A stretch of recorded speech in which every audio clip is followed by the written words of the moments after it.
En cuanto a la pared celular, bueno, de las arqueas varía en su composición, pero no tiene un compuesto que se llama peptidoglicano, ¿no? Repito, no tiene peptidoglicano. Las bacterias sí tienen peptidoglicano y en el caso de las plantas, pues varía en su composición. Por lo general contienen carbohidratos. Caso particular de las plantas, pues tienen celulosas. En cuanto a los lípidos de la membrana, normalmente en el caso de las arqueas son cadenas de carbón ramificadas que están unidas a un compuesto de glicerol por una unión tipo éter.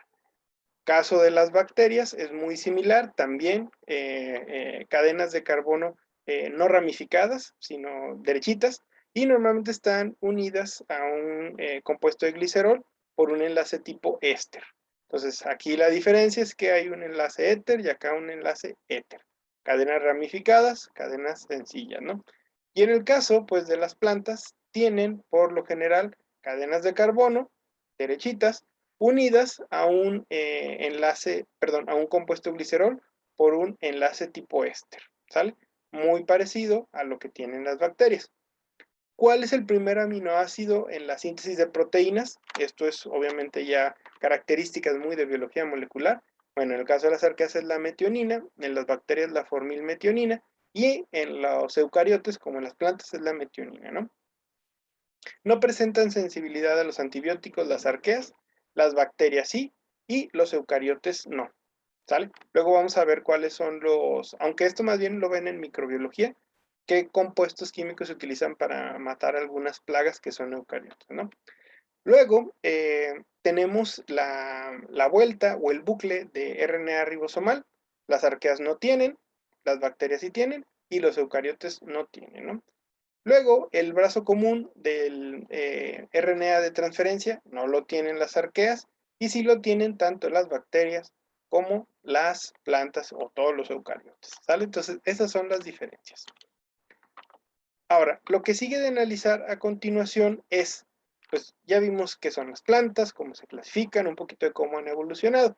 Ahora, ¿para qué nos pueden servir las plantas? Si nosotros unimos el conocimiento de la farmacognosia, es decir, de la farmacéutica, y la fusionamos con la herbolaria tradicional, tenemos como resultado una ciencia nueva naciente que es la etnobotánica, ¿no?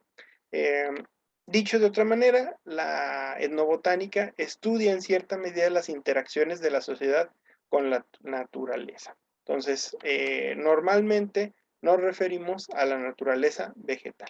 No hay una definición como tal de botánica, pero ha sido abordada desde diferentes posturas según la época, los sitios de estudio y los autores, ¿no?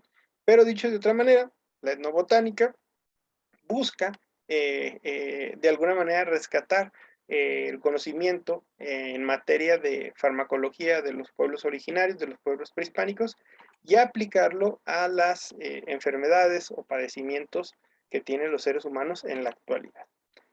Normalmente los primeros trabajos que hablaban de etnobotánica tenían listas y catálogos de plantas y eran una especie como de vademecum. Estos libros que tienen los doctores para ver para qué sirven los medicamentos, de la misma manera, para qué malestares o qué preparaciones se pueden hacer las plantas para tratar ciertas enfermedades, ¿no? Obviamente no hay un compendio completo de México, porque México es grandísimo, hay una gran cantidad de pueblos originarios y una gran cantidad de aportes culturales que da cada uno, ¿no?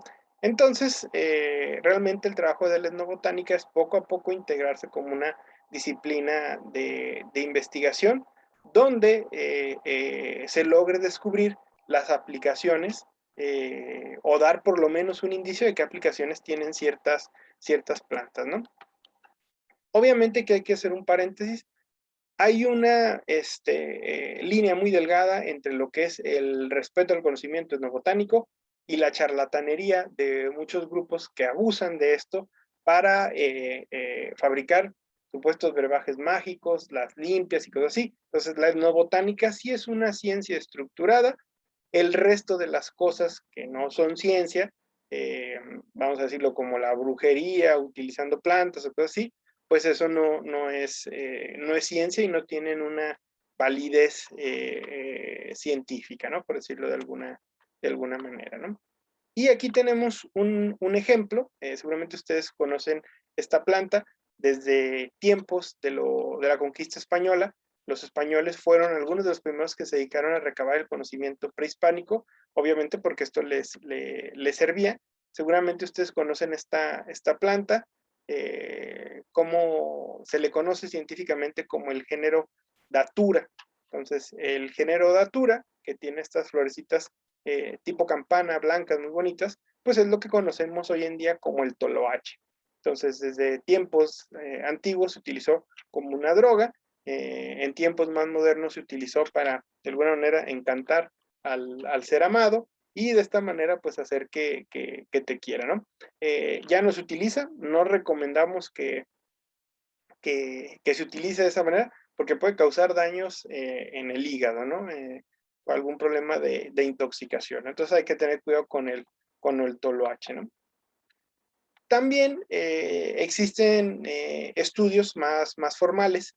Este es un ejemplo de un formulario que se utiliza para hacer estudios etnobotánicos. Hay gente científicos que se interesan en las plantas del estado de Chiapas, y aquí tenemos una planta que, si alguno de ustedes es de por allá, la conocerá, es la cañadonga. La cañadonga es tóxica, normalmente se utiliza en comunidades rurales para tratar dolores estomacales, empachamientos, pero principalmente es un abortivo. Entonces, pues hay que tener cuidado con esta hoja, ¿no? Y los productores de animales las usan en pequeñas cantidades para inducir el parto de las vacas y del ganado en general, ¿no? Entonces, pues cuando conocemos lo que hacen los pueblos tradicionales, podemos de alguna manera investigar y ver para qué sirven o qué posibles usos podría tener esas plantas, ¿no? Y tan tan.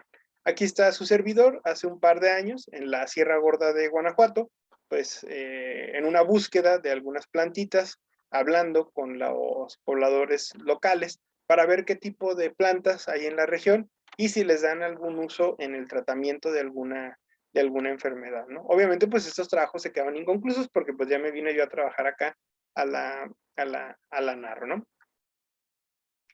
Y tan tan. Bueno, no sé si hasta aquí hay alguna duda, pregunta o comentario, ¿no? No, profe. Perfecto. Vamos a continuar.